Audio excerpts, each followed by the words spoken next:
Këngëtarja e njohur shqiptare Parashivi Simaku ka prekur zemrat e ndjekësve të saj me një postim emocionues për djalin e saj Luk. Përmes një mesazhi të ndjerë në rrjetet sociale, ajo ka shprehur dashurinë e pafundme dhe mallin që ndjen për të birin, dhe pse largësia i ndan.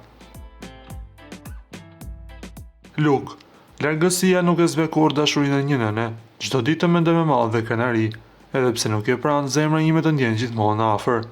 Je gjithçka që një nën mund të ndërrojë, drita, forca dhe shpresa ime. Të dua pafund, sot dhe gjithmonë. Shkroi artistja duke shoqëruar fjalët me simbole dashurie dhe zemre.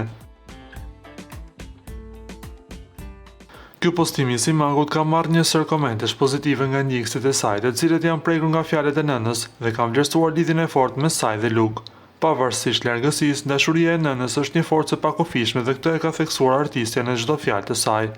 Ky moment ka shtuar më shumë admirues dhe ka bërë që shumë prej ndjekësve të ndajnë mesazhe urimi dhe dashurie për Simakun dhe familjen e saj. Ky mesazh ka treguar se dashuria e nënës është e pashtershme dhe gjithmonë do të mbetet një lidhje e fortë dhe e pandar, pavarësisht pengesave që mund të sjellë jeta. Ju lutem klikoni tek butoni subscribe për të marrë të rejat më të fundit nga Showbizi shqiptar.